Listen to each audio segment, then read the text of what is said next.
これ今これ成長してる白い根ですね。これがねもうこれの伸びしろがないですもんね。もう隙間が全然なくて、砂のとこには出やすいんですけど、これ根のとこにはなかなかね出にくい。はい、これがまあこっちに入るんですけど、こっちの鉢が大きいんでね、未生五葉松はあんまり無理せずにちょっと縁を一回りか二回り削って植え付けようかなと思います。元の正面がカメラさんこの辺だったのをちょっとこっちにして、なおかつちょっとこう斜めにしてみようかなと今ね、考え変えました。盆栽からしたらもったいない松盆栽生産日本一の高松の盆栽園北谷温泉4代目北谷隆一です。今回着席しながらで、失礼いたします。今日のテーマはですね、五葉松の植え替えは結構5月おすすめですよという、そういうお話なんですけども、いろんなね植え替え時期五葉松に関してはねいろんな意見あるなという中で、僕の経験によるとこの、5月おすすめというのを、ご説明していこうかなと。あとで植え替えの仕方も一応ねちょっと実践してみようかなと思っております。本題に入る前に少しだけお時間ください。今無料のメールマガジンまだまだやっております。もう3000人以上の方が登録していただいて、もう100通以上メールマガジン作っております。概要欄からね見つけていただいてメールアドレス登録するだけで定期的に届いてきますんで、またそちらでもね勉強してみてください。すごく分かりやすい文章で短時間でね勉強できるようになってますんで、よろしくお願いします。では本題に戻ります。五葉松の植え替え、五葉松でもね未生の五葉松、これ未生の五葉松です。あと継いでる五葉松、黒松に継いでる五葉松とか、他は継いでる中でも高松だったら銀八房五葉松っていうのがね、これまた丈夫な子がおるんですけど、あと随生とか九重みたいなね、あれ継いでるのがほとんどかな。たまに挿し木もあるけど、ああいうのはまだ未生の単なる未生の五葉松よりかはちょっと強いかなとか、いろいろ強弱植え替えの向き不向きがねいろいろあるんですけども、基本的に植え替えのいい時期って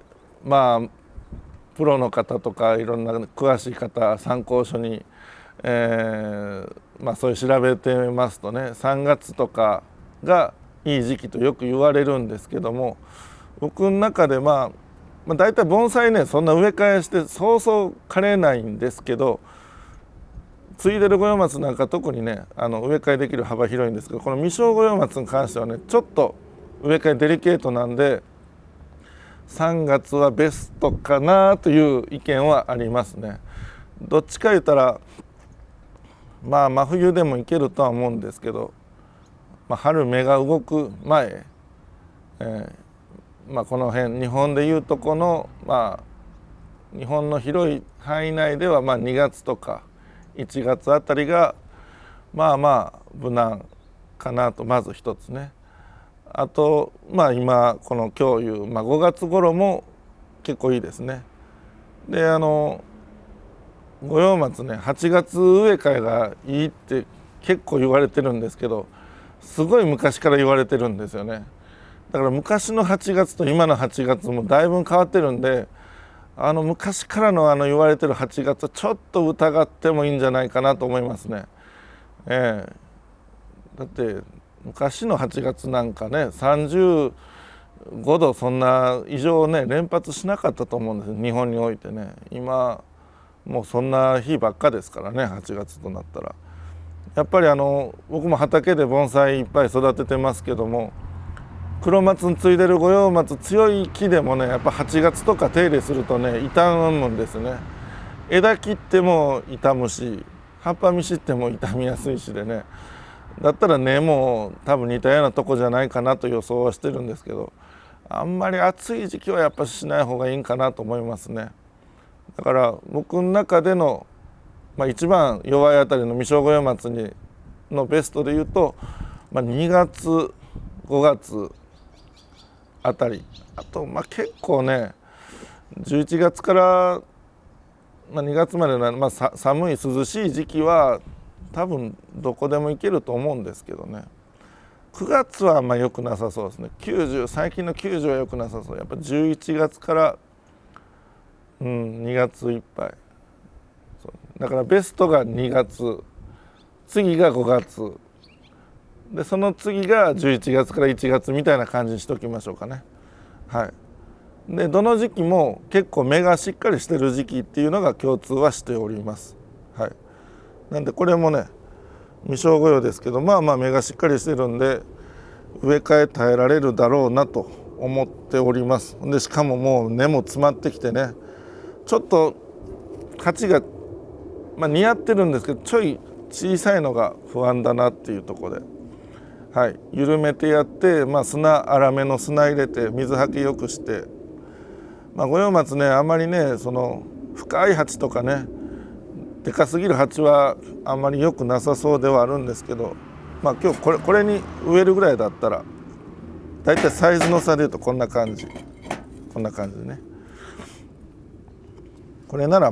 いいかなというんでこの鉢選んできました。はい。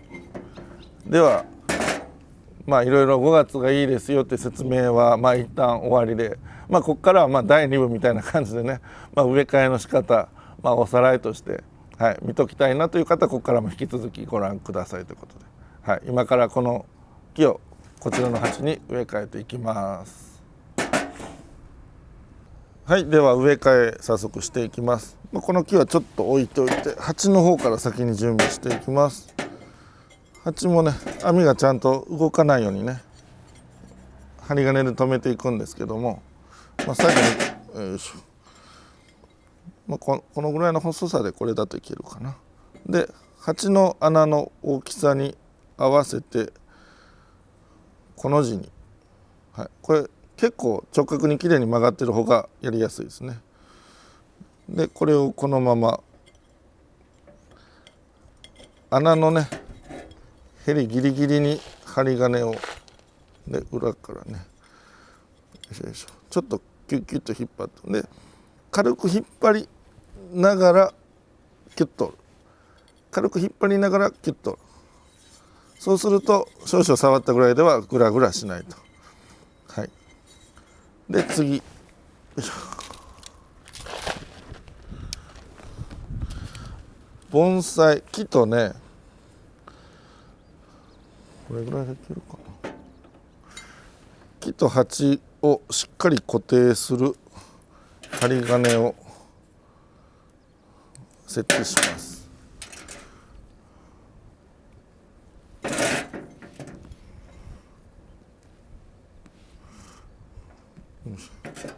これもあらかじめ入れる長さにねこの字で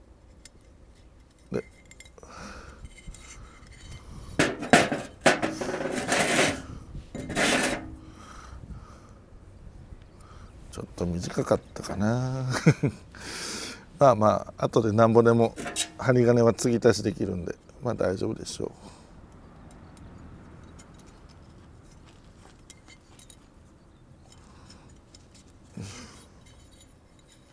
でこれで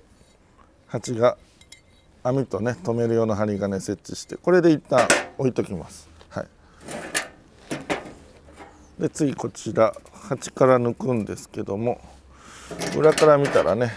これ留めの針金、これいい鉢だなあるんでこれを引っかからんようによいしょ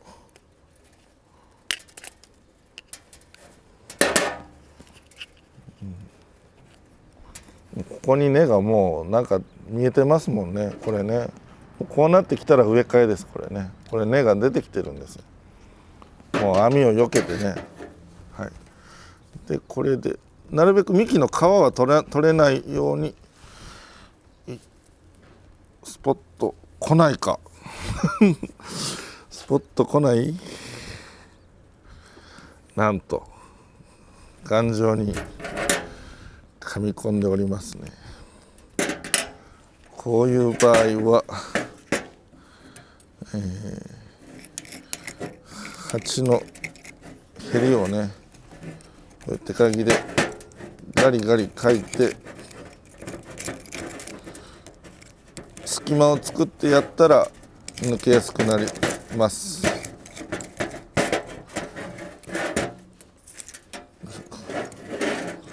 ちょっとごめんなさいね、毎回しっかりした角度でお見せできないかもですけど、これぐらいでは無理かな。もうちょっといける。よいしょ。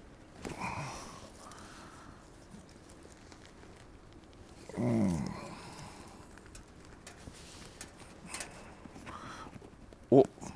硬い。もうちょいこう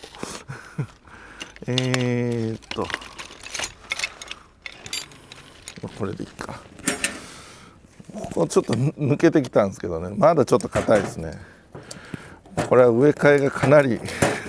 もうすぐ必要だったというもう証拠のような。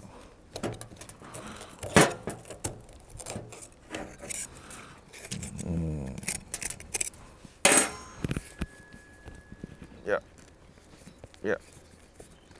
抜けたけど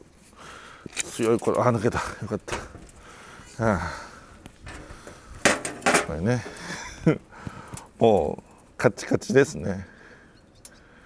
これ今これ成長してる白い根ですね。これがねもうこれの伸びしろがないですもんね。もう隙間が全然なくて、砂のとこには出やすいんですけど、これ根のとこにはなかなかね出にくい。これがまあこっちに入るんですけど、こっちの鉢が大きいんでね、未生五葉松はあんまり無理せずにちょっと縁を一回りか二回り削って植え付けようかなと思います。やっぱ根を切れば切るほどねその確率が悪くなるんで、仕方ない時は仕方ないんですけど、こう針金をね留めてた針金をこうやってペンチみたいなもので抜きましょう。これぐらいであと削りながらでいいかな。よしよし。でこれでガリガリとなんか硬いな。あんまりもうこんな感じだったらハサミでね、もうこれ使い古しのハサミです。新品はもったいないんでね。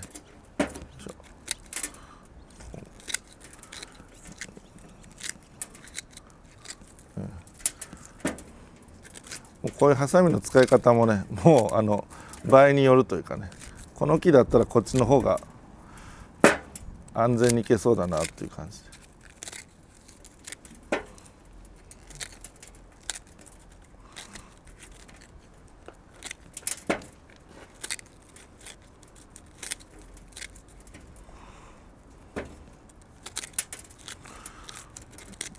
こうやって鉢の内側でぐるぐる巻いてる根をねそのままにするよりかは一通り切ってね、四方八方に出てるような感じに持ってった方が状態としてはいいと思います。こういう時にね高級なハサミよりねこの岡常さんのねリーズナブルななおかつでも切れ味のいいねこのハサミが本当使いやすいですね。ただ岡常さんのこの赤白ね類似品がよくあるんでね気をつけてください。なんか100均とかでも同じようなありますけど、あれ全然違うなっていうのが、さ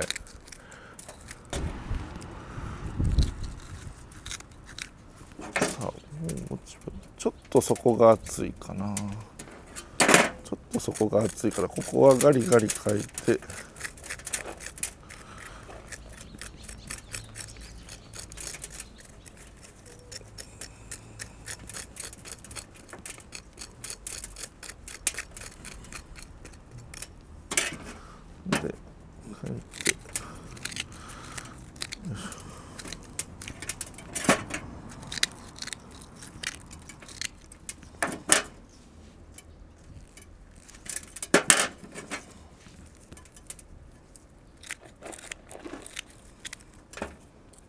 でなるべくこの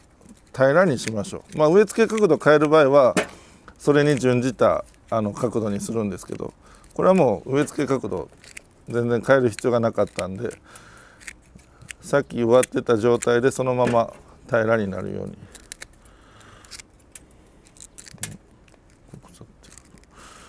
よっと、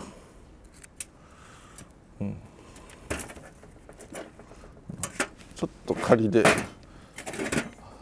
まあこんなもんかな。表面のねちょっと苔がね、まあ好みですけど、僕はまあ粘りを出すために取ります。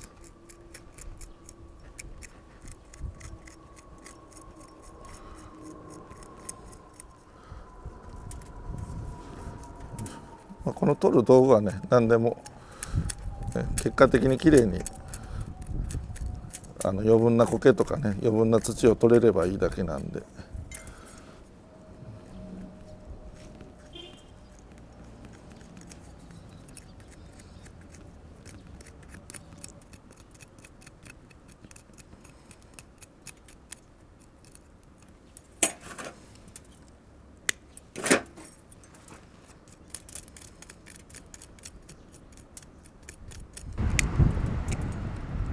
結構今掃除したことによってこの辺のこう粘りとかね、ここにもね粘りありますけど、こういうのが強調されるような感じで、この辺もちょっと削ろうかな。やっぱね粘りがしっかり出た方が木が根元が太く見えてねよりよく見えますよね。でもまあ今日はこれぐらいかな。これぐらいで、はい、こんな感じで次上へつけていきます。じゃあまあこんな感じのね泥ののけ方、根の切り方で植え付けていきます。次は鉢の準備ですね。はい、この今空っぽのところに排水用にね日向土っていう、軽石ですね。軽石、主用土とあんまり粒のサイズは変わらないんですけどこの子に通気性排水性があるので、これを底の方に敷きます。で五葉松は排水方が健康的に育つんでちょっと多めに入れます。よいしょ。で次は主用土というか、石の粒と赤玉の混ぜたもの半々かな、半々か、赤玉が 4割ぐらいな感じかなという、赤玉が少々もうちょっと多くてよかったかもしれないですけど、多分これでいけます。はい、この辺はもう適当な比率ですね。はい、これぐらいで、平らな状態にしてるんで、あんま凸凹してないんで、こっちの砂の方もそんなに気使わんでもいいんですけど、ちょっと山盛りにした方が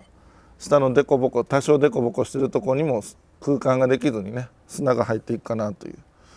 感じです。はい、でこれを今度ねこうやってちょっと正面とこの傾き具合をしっかり見て、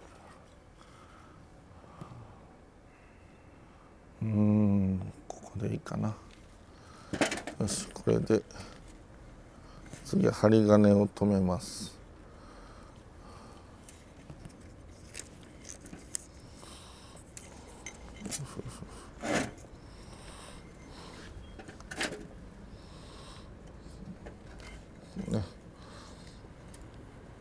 なるべくちゃんと根が止まるような感じで引っ張ってねじる、引っ張ってねじると、引っ張れなくなったら終わりなんですけど、2箇所かけるんでそんなに気にしなくても。合ってるな、ちょこちょこ。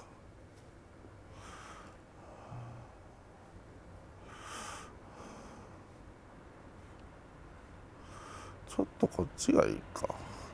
ちょっとごめんなさい、今気が変わりました。正面をもうちょいずらします。元の正面よりちょっとこっちに向けよう。この方が綺麗そうな感じだな。これぐらいがいいな。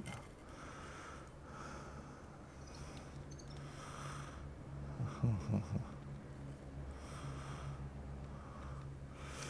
ょっと今ね元の正面がカメラさんこの辺だったのをちょっとこっちにして、なおかつちょっとこう斜めにしてみようかなと今ね、はい、考え変えました。はい、なので下の砂の入れ方を若干変えます。よし。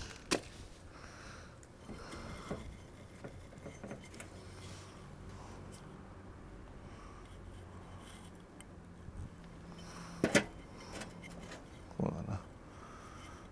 これで斜めにして。こんなぐらいか。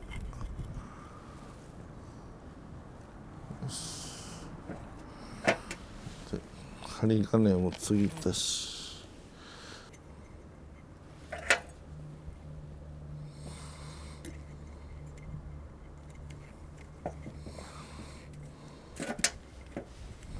ちょっと分かりにくいですけど、枝が引っ張って締める、引っ張って締めるで、これで OK かな。こっちはで余分なとこを切って手を怪我しないようにちょっと下に埋めると。でもう一つの針金も締めます。ギュッよいしょ、こんなもんかな。い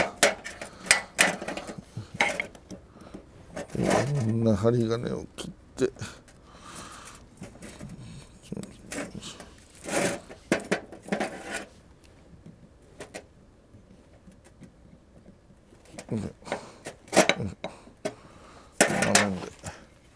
はい、これでしっかりこうやってね、結構こ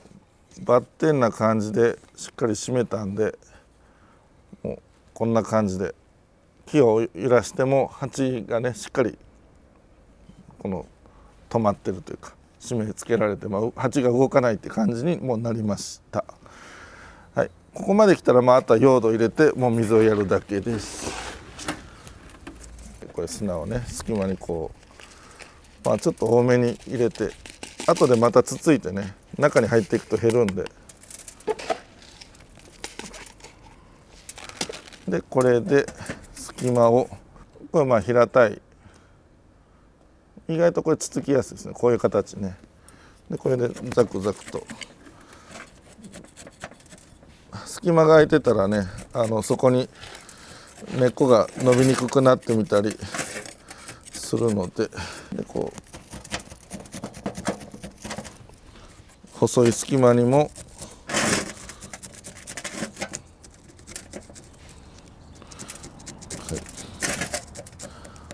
で植え替え途中にね少々枝が曲がっても針金かかってる木だったらまた全部終わってから直せばいいんで、こういうね狭い隙間ね結構入っていくんですよ。こう今いっぱいあるところがつつくとほらなくなっていくでしょ、こうやってね。こんだけへこんだまだいくかもしれない。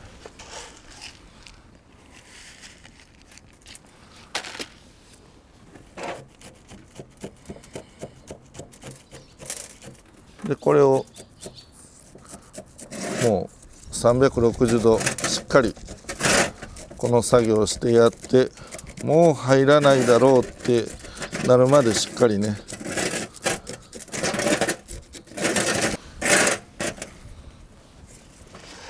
植え替えてすぐはね砂がこぼれやすいんで、ちょっと多めに入れてやるぐらいでもいいですね。水かけてたらねどんどんなくなっていったりするんでね、最初はちょい多めに、山盛りとまでいかないにしてもね、はい、こんな感じ、で植え付けは完了と。あと水をしっかりかけてね、触ってる途中に歪んじゃった針金を直してやれば本当に完成という感じで、はい、このあと水やりなんですけど、この砂とか赤玉とかいろんな汚れがしっかり流れ出るまでもうザブザブにやってください。シャワーでね柔らかくね、はい、そこは割愛しましょう。はい、では今回は五葉松、特にどの五葉松でもいいんですけど、特に弱い未生五葉松なんかは、5月の植え替えが結構おすすめですよと。で5月言っても5月の初旬でもいいし、4月でもいいんですけどね。だからもう11、1、2、3、4、5、どれでもいけんことはないけど、3がね、3、4あたりがちょっと芽がねちっちゃいのがね気になるなという頃で、5月以降がいいか。やっぱ5月以降から僕の経験では6月初旬でもねうまくいった例が何例かあるんで、6月ちょっと入ってもいけるなっていう感じがしますね。はい。7月8月までいくとちょっと暑すぎて嫌だなっていう感じはあります。はい。じゃあ今回は、以上ということで、盆栽からしたらもったいない北谷養成4代目北谷隆一でした。チャンネル登録、高評価、メールマガジンもよろしくお願いします。